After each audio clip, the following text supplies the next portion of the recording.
이 하나님 말씀은 그리스도에 대해서 증거하는 말씀입니다. 구약의 말씀은 죄를 지은 우리를 하나님께서 그 사랑하신 아들 예수님을 통하여서 우리를 구원하시겠다는 약속의 말씀을 우리에게 주셨고, 신약의 말씀은 예수님께서 이 땅에 오셔서 아름다운 구원의 역사를 성취하신 것에 대해서 증거하고 있습니다. 그래서 모든 성경은 하나님의 약속이고 하나님의 말씀입니다. 그리고 이 말씀은 분명하게 이루어졌고 또한 이루어질 것입니다.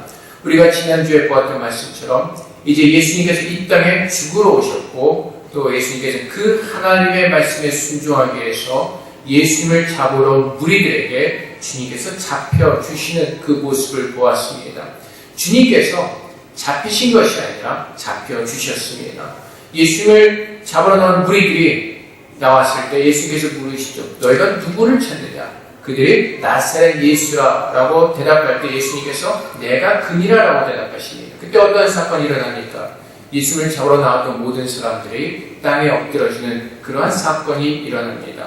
그 모습을 통해서 하나님의 말씀을 이루시기 위해서 예수님께서 잡혀주시는 그 하나님의 말씀이 이루어지는 사건을 우리에게 보여주시고, 또 이후에 일어나는 모든 일들도 하나님의 말씀이 응하게 하시는 그런 귀한 사역임을, 역사임을 우리는 또한 깨달을 수가 있습니다.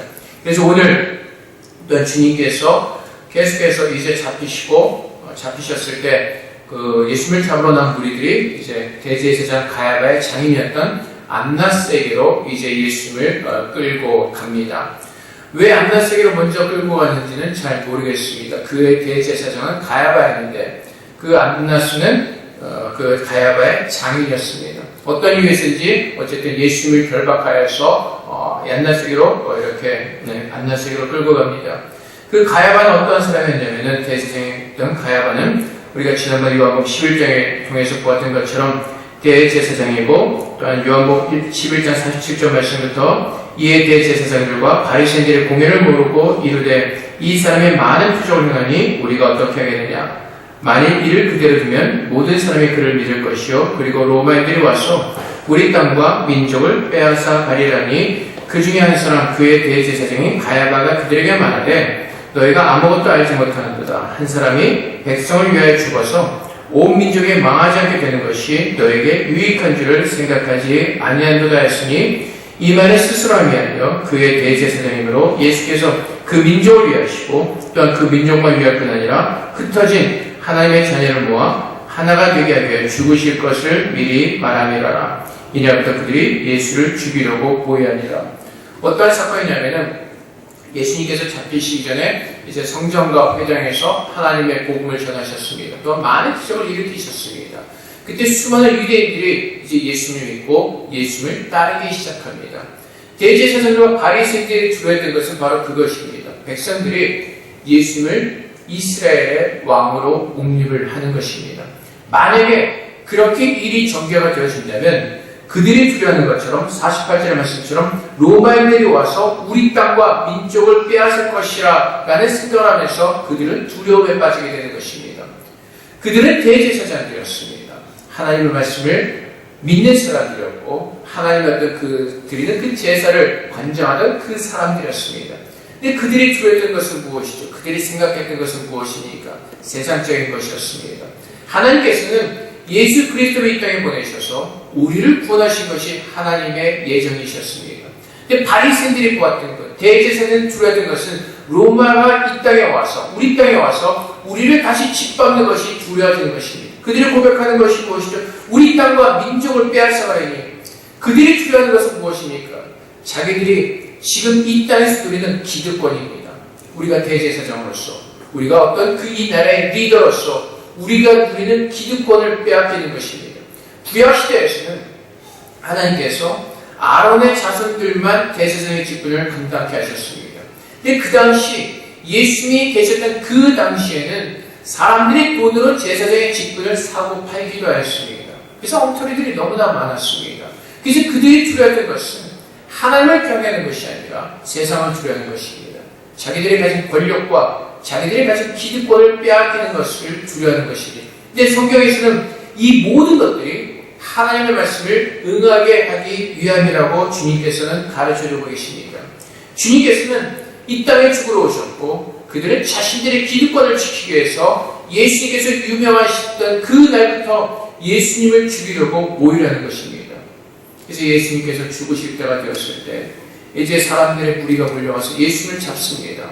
그리고 가야바에 끌고 갔을 때 그들은 주님 앞에서 그들이 죽이고자 한 증거를 얻고자 하지만 증거를 찾을 수가 없습니다. 거짓된 증거와 거짓된 말로 예수님을 정죄하려고 했지만은 우리가 다른 복음서에서 볼 수 있듯이 그 모든 것들은 주님을 정죄할 수 있는 그런 증거들로는 부족하였습니다. 그들이 묻습니다. 네가 가르쳤던 교훈이 무엇이냐? 네가 이 땅에서 성적으로 해당해서 가르쳤던 교훈이 무엇이냐라고 제사장이 묻습니다. 그때 예수님께 대답하신 것이 무엇이죠? 나는 모든 것을 다 정직하게 진정했다는 것입니다. 진실하겠다는 것입니다. 내가 뒤로 숨길 것이 아무것도 없다는 것입니다. 그래서 내가 대낮에 성당과 회당과 항상 가르쳤는데 다 들은 사람들인데 내가 다시 나에게 묻는 이유가 무엇이라고 묻고 있습니다. 그때 대제사장의 하인 중에 한 사람이 예수님을 칩니다. 이 사건을 보면은 하나님의 아들이신 예수님께서 세상에서 완전히 패하신 것 같습니다. 사람들에게 잡히셨고 심한 모욕과 멸시를 당하고 계십니다. 베드로의 모습은 어떻습니까? 주님과 함께 주님을 따라갔습니다. 어떤 제자와 함께 주님을 그 대제사장의 집까지 따라갔습니다. 근데 다른 제자는 아마 제사장들과 아마 관계가 있었는지 그 집에 들어갈 수가 있었습니다. 근데 베드로는 들어가지 못하고 문 밖에 서 있을 때 그 제자가 문을 지키는 여자 하인에게 말해서 베드로를 안으로 데리고 들어옵니다. 그때 여자가 묻습니다. 너도 이 사람의 제자가 아니냐? 라고 물을 때 베드로는 나는 아니라라고 예수를 부인합니다. 베드로는 누구였습니까? 아주 당당한 사람이었습니다. 용감한 사람이었습니다. 예수님께서 붙잡히시는 제자들에게 이제 예수님께서 예루살렘에 올라가셔서 붙잡히시고 고난을 당하시고 십자가에 달려 죽으실 것을 말씀하실 때 베드로는 뭐라고 말합니까? 주님께 이런 일이 미칠 수가 없습니다. 아니면 내가 주님과 함께 죽으러 같이 가겠습니다. 다른 사람들은 다 주님을 버리고 떠날지언정 저는 결코 주님을 떠나지 않겠습니다. 라고 큰 소리를 쳤던 사람입니다. 근데 베드로가 할 수 있는 것은 무엇입니까? 아무것도 없습니다. 단지 문 밖에 서서 예수님께서 어떻게 지금 상황 가운데 계신가 그것을 바라볼 수밖에 없습니다. 다른 제자였던 그 사람도 마찬가지입니다. 제사장과의 관계가 있어서 그때까지 가서 예수님 앞에 섰지만은 그가 할 수 있는 것도 아무것도 없었습니다. 우리는 이 말씀을 바라볼 때, 이 말씀을 우리가 대할 때 주님께서 모든 것을 실패하신 것처럼 우리는 볼 수 있지만은 하나님께서 우리에게 주신 말씀은 무엇입니까? 우리들의 죄를 용서하시기 위해서 하나님의 말씀이 이루어지고 가고 있는 그 과정을 우리에게 설명해 주고 계신 것입니다. 죄가 무엇입니까? 죄인이 누구입니까? 성경에서 말하는 죄는 세상적인 그런 죄들을 말하지 않습니다. 성경에서 말하는 죄는 하나님을 믿지 않는 죄입니다. 하나님을 영접하지 않는 사람이 죄인들입니다. 하나님을 부인하는 사람들, 하나님을 대적하는 사람들이 죄인입니다. 성경은 그것을 교만이라고 말씀하고 계시고 그 교만의 죄가 가장 무서운 죄라고 성경은 늘 곳곳에서 우리에게 경고하고 계십니다. 그 교만의 죄 때문에 하나님과 같이 되어오겠다는 그 교만의 죄 때문에 우리는 범죄할 수밖에 없었고 그것으로 말미암아 우리는 그 영원한 지옥의 고통에 빠질 수밖에 없는 죄인들이 되었던 것입니다. 성경은 그것을 죄라고 말씀하십니다. 그래서 여러분 오늘 수많은 사람들이 등장하고 있습니다. 대제사장들과 바리새인들과 예수를 잡으러 나왔던 무리들 또 주님을 쫓아왔던 그 제자와 베드로에 대해서 나오고 있습니다. 근데 성경에서 증거하는 것은 무엇입니까? 다 죄인들이라는 것입니다. 바리새인들과 제사장들은 예수 그리스도를 부인하고 예수를 대적합니다. 베드로는 무엇을 하고 있습니까? 주님 편에 서서 아무것도 하지 못하고 있습니다. 아무것도 하지 못할 뿐더라 한국어 이렇게 안 되는지 아무것도 못할 뿐만 아니라 예수를 부인하기까지 합니다. 나는 저 사람의 제자가 아니다. 다른 성경에서 보면 어떻게 하죠? 아예 예수를 저주까지 하는 것입니다. 성경에서 말씀하신 것이 무엇이죠? 예수님을 앞에 따라다녔던 사람들이나 세상에서 예수님을 대적하는 모든 사람들이나 예수를 믿지 않는 모든 사람들은 다 죄인이라는 것을 지적하고 있는 것입니다. 베드로는요, 예수님께서 그렇게 몇 번씩 말씀하셨음에도 불구하고 그는 주님의 말씀을 듣지 않았습니다. 주님께서 말씀하실 때마다 그 말씀을 듣는 것이 아니라 한 귀로 흘려버리고 어떻게 하죠? 자신의 생각과 자신의 경험과 자신의 것을 가지고 주님 앞에 나와서 얘기하고 있습니다. 그 사람이 죄인이라는 것입니다. 주님께서 말씀하실 때 주의 말씀을 듣지 않는 사람들이 죄인이라는 것입니다. 그래서 예수님께서 이 땅에 오신 목적은 그 죄인들을 위해서 구원하기 위해서 이 땅에 오셔서 하나님의 어린 양으로서 기꺼이 죽으러 오셨다는 것입니다. 예수를 쫓아다닌다고 제자들이 아닙니다. 주의 말씀을 듣고 지키는 자들이 주님의 제자라고 말씀하십니다. 순종하는 자들입니다. 그래서 잠언 말씀에서 뭐라고 말씀하시죠? 너희가 내 말을 어디에 새기라고요? 마음에 새기라고 말씀하십니다. 왜 믿는 사람들이 하나님 말씀대로 살아가지 못하죠? 왜 믿는 사람들이 하나님 말씀대로 순종하지 못하고 왜 자꾸 엉뚱한 모습으로 살 수밖에 없죠? 하나님의 말씀을 마음에 심지 않기 때문에 그렇습니다. 하나님께서 그 말씀을 우리 마음 안에 뿌리실 때 그 말씀을 믿음으로 받지 않기 때문에 그렇습니다. 우리가 자꾸 우리의 생각으로 걸러내버리기 때문에 그렇습니다. 우리가 아는 것으로 필터링해버리기 때문에 그렇습니다. 그래서 베드로처럼 우리가 평소에 믿음 있는 것 같고 우리가 열심히 있는 것 같은데 정작 어떠한 사건과 상황 가운데서는 믿음이 없는 자처럼 넘어질 수밖에 없는 그 이유는 마음으로 주의 말씀을 듣지 않기 때문에 그렇습니다. 마음에 하나님의 생명의 말씀을 우리가 담지 않기 때문에 그렇습니다.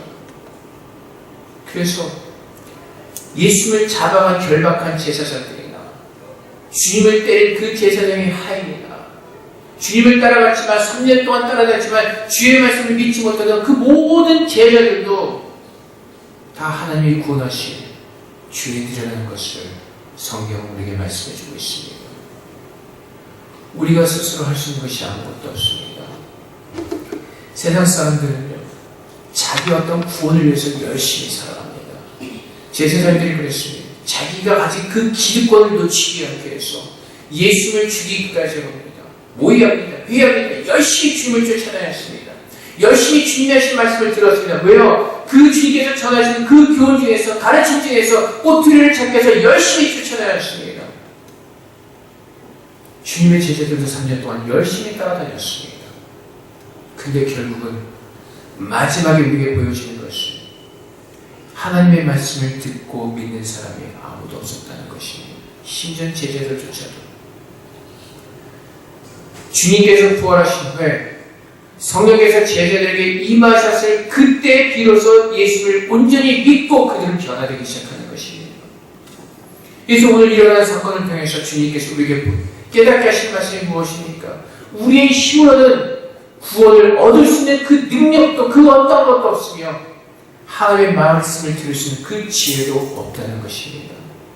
그래서 주님께서는 우리를 이 일어난 자들을 구원하시기 위해서 이 땅에 오셔서 기꺼이 죽으러 주님께서 오셨다는 그 사실을 오늘 말씀을 통해서 우리에게 기록해 주고 있습니다. 자기의 기득권을 지키기 위해서 세상의 것을 놓치지 않기 위해서 그 자기의 열심을 다하는 세상 사람들, 베드로는 자기 어떤 것을 누리기 위해서 주님이 열심히 쫓아다녀봤지만 결국 그에게 남는 것은 절망과 공허함밖에 없다는 것입니다. 예수 그리스도를 온전히 우리 그리스도로 우리가 믿지 않고 영접하지 않으면 세상에 있는 사람들이나 내가 주를 믿는 성도라고 하지만 그 말씀을 우리 마음밖에 받아서 그 말씀을 우리가 신겨지지 않으면 모두가 똑같이 절망과 좌절과 분노와 그 타락한 죄의 모습밖에 살 수 없다는 것을 성경은 이 시간 우리에게 경고하고 있는 것입니다. 그래서 우리 주님은 이제 그 가야바에게 보내줬지만은 아무것도 찾지 못하고 다시 빌라도에게로 보냅니다. 그때 이제 빌라도가 이제 그를 예수님을 만났을 때 유대인들에게 말하죠. 28절 말씀에 그들이 예수를 가야백에서 관정을 끌고 오니 새벽이라. 정말 이 사건이 아주 밤새도록 긴급하게 지금 진행되고 있습니다. 예수님께 밤에 잡히셨죠. 그래서 대제사장들의 시문을 당하시고 이제 새벽에 빌라도에게 잡혀가시는 겁니다. 우리가 이 말씀을 볼 때는 그냥 뭐 아무리 그냥 일어났구나라는 마음으로 볼 수 있지만은 지금 예루살렘 밤에는요, 이 시간 예루살렘에서는 이 밤에 굉장히 긴급한 상황들이 전개되어지고 있는 겁니다. 그래서 이 유대인들은 그 예수님을 꼭 죽여야 됐습니다. 그래서 예수님을 그 새벽에 빌라도에게 데려갑니다. 관정을 끌고 가니 새벽이라 그들이 더럽힘을 받지 아니하고 유월절 잔치를 먹고자 하여 관정에 들어가지 아니하더라. 그러므로 빌라도가 밖으로 나가서 그들에게 말하되 너희가 무슨 일로 사람을 고발하느냐? 이스라엘은 그 당시에 로마의 식민지였습니다. 근데 로마가 많은 나라들을 정복하고 그가 다스릴 수 있었던 그 이유 중에 하나는 로마는 자기들의 식민지의 자치권을 최대한 존중해 주었습니다. 그들의 종교와 그들의 언어와 모든 것을 인정해 주었습니다. 많은 자치권을 주었습니다. 그래서 그들에게도 재판하는 권한이 있었습니다. 종교적인 어떤 그런 재판의 권한이.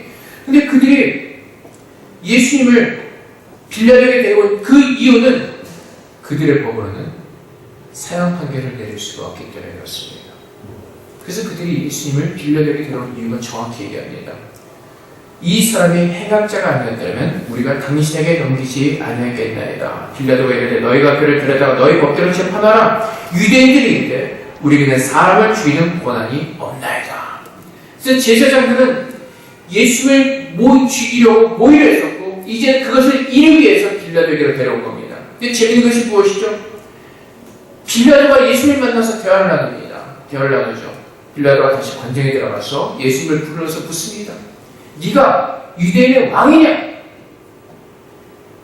근데 여러분, 빌라도는 주님에게서 그 어떠한 반역의 죄도 찾을 수가 없었습니다.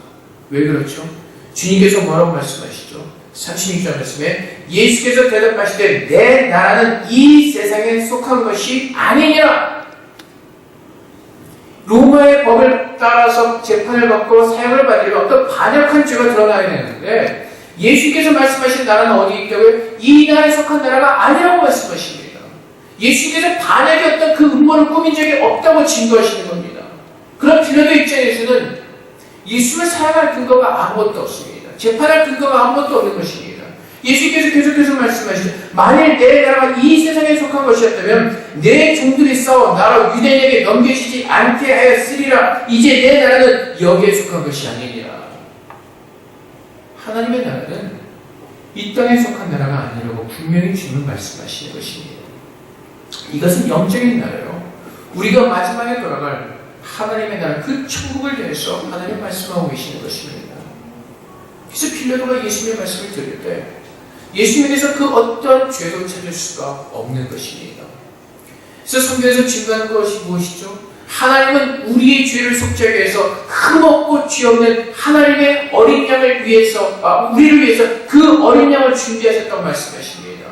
빌라도의 재판을 통해서 하나님께서 증거하신 것이 하나도 거짓됨이 없는 것을 세상의 재판을 통해서도 분명하게 하나님은 증거해 내시는 것입니다. 그래서 예수님은 그 어떠한 죄도 없으십니다. 하나님의 나라는, 주님의 나라는 이 땅에 속한 나라가 아니기 때문에 그렇습니다. 주님께서 세우시는 그 나라는 하나님의 나라이기 때문에 그렇습니다. 그 나라는 이 땅에 세워지는 것이 아니라 우리의 마음에 새겨지는, 우리의 마음에 세워지는 나라이기 때문에 그렇습니다.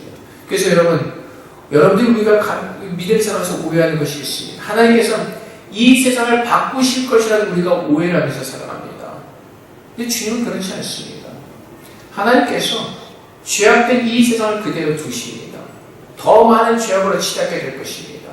주님께서 세우시는 나라는 하나님의 뜻이 이 땅에 이루어진 것, 하나님의 나라가 이 땅에 이루어진 것은 주님께서 잃어버리신 자들을 찾으셔서 그 복음을 듣게 하시고 하나님의 나라를 우리 마음 가운데 세우시겠다고 말씀하시는 것입니다.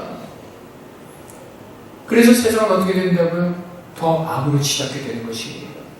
세상은 좋은 모습으로 변하지 않습니다. 주님께서 직접 말씀하시죠. 어떤 농부가 밭에 씨를 뿌렸습니다. 근데 거기에 원수가 와서 가라지와 죽정이를 뿌렸습니다. 그래서 보니까 그 주님께서 심으신 그 열매와 가라지와 죽정이가 그대로 자라고 있습니다. 하인들이 묻죠. 우리가 가라지와 뽑아낼까요? 쭉정이를 뽑아낼까요? 주님께서 뭐라고 말씀하시죠? 그냥 두라고 말씀하시고 언제까지? 마지막 때까지. 마지막 때 심판하시겠다고 말씀하시네요. 주님의 나라는 이 죄악된 세상에서, 죄악이 이 세상을 덮고 만연해가는 이 세상에서 주님께서 잃어버리신 자들, 주님께서 택하신 자들을 찾으셔서 구원하셔서 그 사람들의 마음 가운데 주님의 나라가 임할 것이라고 말씀하시는 것입니다. 그래서 우리 크리스천들이 기도하는 것은 무엇이죠? 세상의 나라를 위해서 기도하지 않습니다.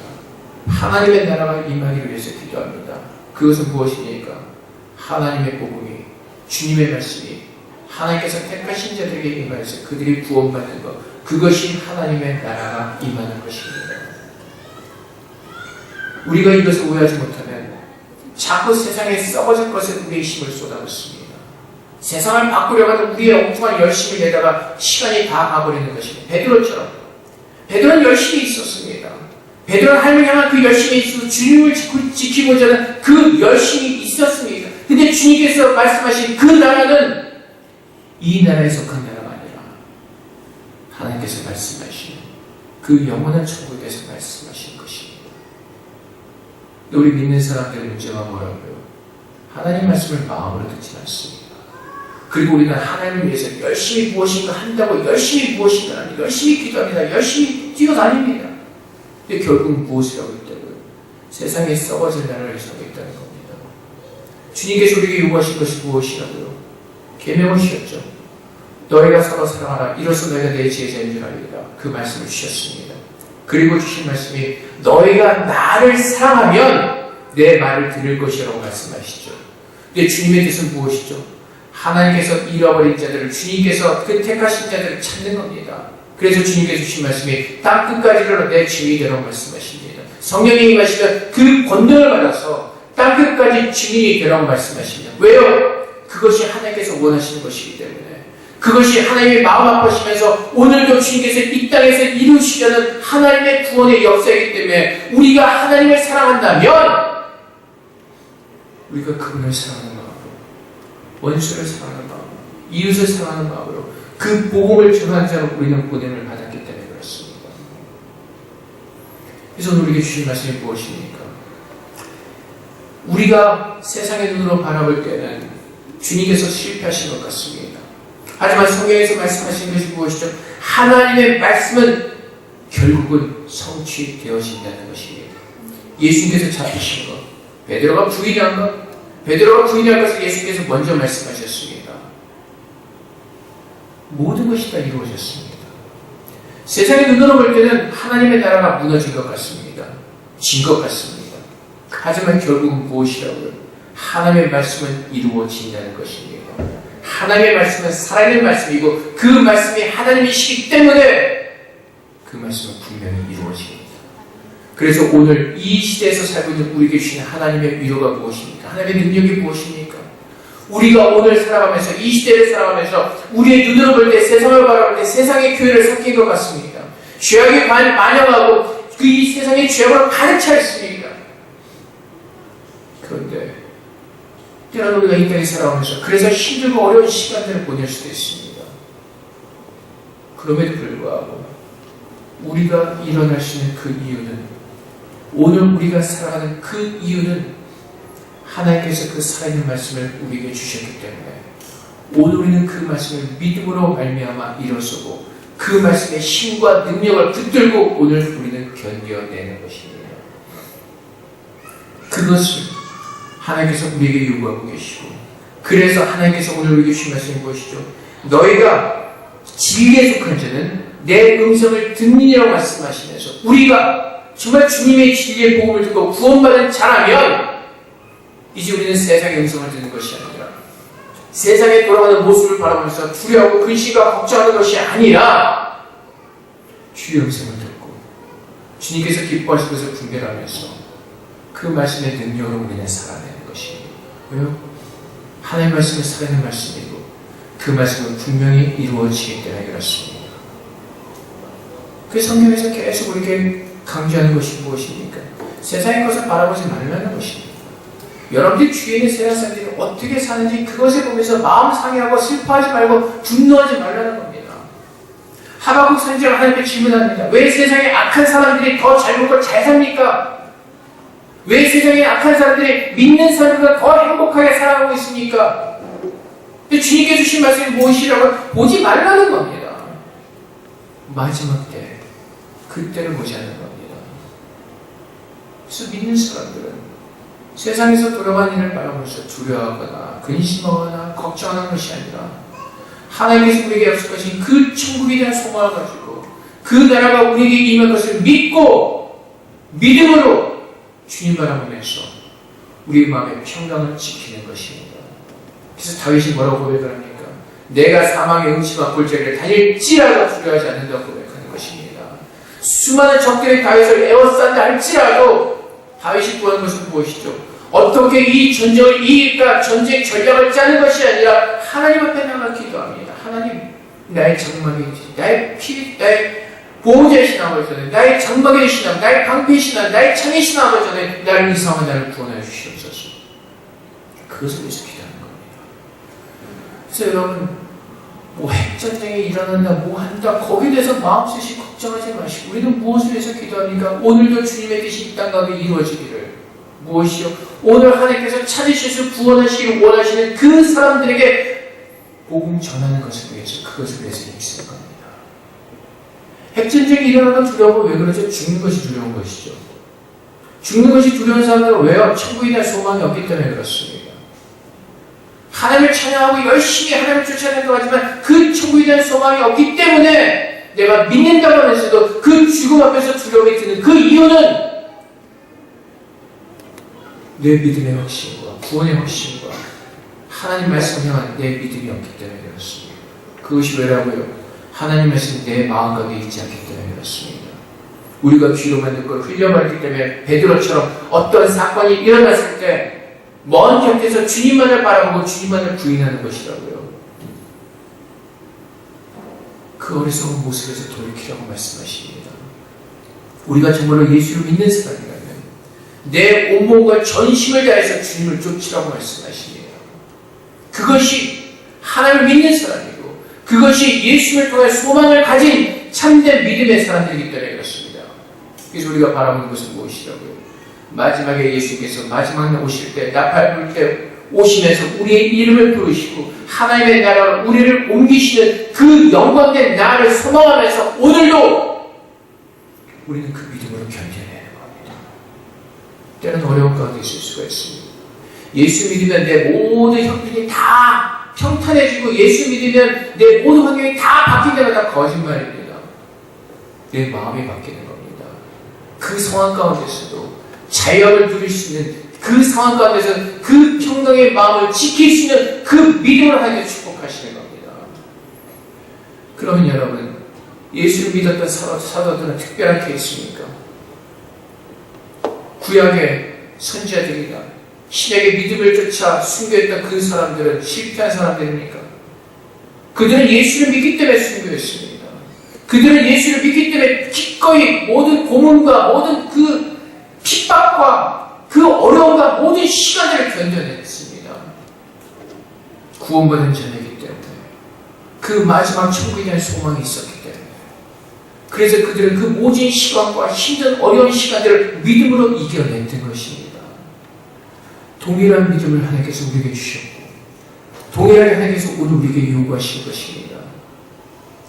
세상이 옛날 로마 시대 때처럼 우리가 경기적인 경제적 사자의 밥이 되고 고문을 당하는 것이 아니라 오늘 이 시대 우리는 죄악된 세상에서 이 핍박받는 이 시대에 살고 있습니다. 하나님께서 오늘 동일하게 우리에게 요구하시는 것입니다. 천국에 대한 소망을 가지고 우리에게 믿음을 지키며 이겨내라고 말씀하시는 것입니다. 그들 말씀드리지만 우리가 복음으로 세상을 바꾼다는 착각하지 마십시오. 그 일은 일어나지 않습니다. 세상은 더 악으로 가득해질 것이고 세상은 더 점점점 더 치열하고 더 취약한 그 세계로 변해질 것입니다. 여러분 신문 뉴스 보시면 나오지 않습니까? 얼마나 취약한 모습들이 계속해서 드러나고 있습니다. 이것이 세상의 모습입니다. 어떻게 이런 일이 일어날 수가 있는 것이 아니라 그 그 일들은 이미 세상에 만연했던 일들이고 그것이 드러날 뿐입니다. 드러나지 않은 더 추한 일들과 드러나지 않은 더 죄악된 모습들이 얼마나 감춰져 있는지 모릅니다. 그것이 세상의 모습입니다. 이 세상에서 우리가 믿음의 사람으로 살아나갈 수 있는 이유는 하나님께서 그 생명의 말씀을 우리에게 주셨고 그 말씀을 믿는 믿음을 우리에게 주셨기 때문에 그렇습니다. 그래서 믿는 사람들은 하나님의 말씀을 믿는 믿음으로 사는 것입니다. 의인은 믿음으로 말미암아 살리라 말씀을 인지하신 그 하나님의 은혜 속에서 하나님의 말씀이 이루어질 것을 믿는 믿음으로 그 마지막 날에 내가 구원받을 것을 믿는 믿음으로 살아내는 것입니다. 이것이 크리스천입니다. 이것이 진정한 믿음의 사람입니다. 그래서 선지자가 고백하죠. 내게 외양간에 송아지가 없을지라도 무엇으로 즐거워한다고요? 여호와로 말미암아 즐거워한다고 말합니다. 세상적으로 보면 돈도 없고 아무것도 없다는 겁니다. 빈털털이라는 겁니다. 외양간에 송아지가 없다는 것은 빈털털이라는 겁니다. 그럼에도 불구하고 나는 여호와로 말미암아 즐거워하니 이것이 주님께서 우리에게 믿음을 주신 성도들의 모습입니다. 하나님께서 내게 건강을 주셨기 때문에 하나님께서 이렇게 나와 좋은 남편을 주셨기 때문에 하나님께서 이렇게 많은 우리에게 훌륭한 아이들을 주셨기 때문에 감사한 것이 아니라 내 목의 그늘 대신 여호와를 바라보면서 감사하는 그 감사함이 진짜 감사함이 고난 가운데서도 여호와를 바라보면서 이길 수 있는 그 믿음을 주신 것에 대한 감사함으로 살아내는 것 그것이 하나님께 부름받은 참된 성도들의 모습이고 하나님께서 그 말씀을 우리 안에서 분명히 이루어내실 것입니다.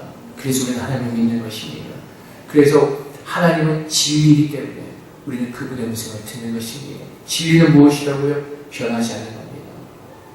오직 여호와 하나님만이 변하지 않는 진리이시기에 우리는 그 진리의 말씀을 듣고 그 말씀에 순종하며 그 마지막 날을 고대하며 진리의 음성 속에서 우리는 기뻐하며 즐거워하며 하나님을 예배하는 예배자로 우리는 부름을 받은 것입니다. 사랑하는 성도 여러분, 하나님의 말씀을 마음으로 받으셔서 그 말씀에 순종하시는 가운데 진리를 따라서는 진리 안에서 자연을 누리며 하나님께서 app하신 그 영원한 평강의 기쁨을 누리시는 저는 되시기를 주님의 이름으로 축복드립니다. 이렇게 기도하겠습니다. 하나님께서 우리를 말씀으로 우리를 택하시고 부르셨습니다. 이제 진리의 말씀을 들을 수 있는 귀를 열어주시고 마음을 열어주셔서 진리의 말씀에 순종하는 은혜의 삶을 우리 모두가 이 땅 가운데서 주님 오실 그날까지 살아낼 수 있도록 하나님께서 축복해달라고 이 시간 주한테 기도하며 나가도록 하겠습니다. 기도하겠습니다. 사랑의 아버지 오늘도 주님께서 주의 말씀을 우리 가운데 인자하시옵소서. 우리를 충만하게 하시니 감사합니다. 아버지 하나님 주님 도와주시옵소서. 우리의 모든 연약함을 주님 도와주시옵소서. 말씀의 은혜를 입은 자들에게 구합니다. 말씀의 능력으로 치고계시는 주님의 전해를 드리려 합니다. 아버지 하나님 주님께서 말씀하실게 그 말씀을 의지하며 깊은 곳에 그분을 내리시는 그 믿음을 우리에게 허락하여 주시옵소서. 이 죄악된 세상에서 이 약한 세상에서 오직 주의 말씀이 우리의 인생의 빛이며 길이 되시는 믿으며 그 말씀을 따라가는 순종의 자세를 주하고 올려드리기를 축복합니다. 아버지 하나님 오늘도 주의 말씀으로 충만하게 인자해 주시옵소서. 성령의 충만함으로 우리 가운데 부어주시옵소서. 아버지 하나님 오늘 그 은혜 가운데 거하셔서 아버지 하나님을 축복하시고 아버지 하나님 우리와 함께 하시고 은혜 내려주시옵소서. 주님 감사합니다.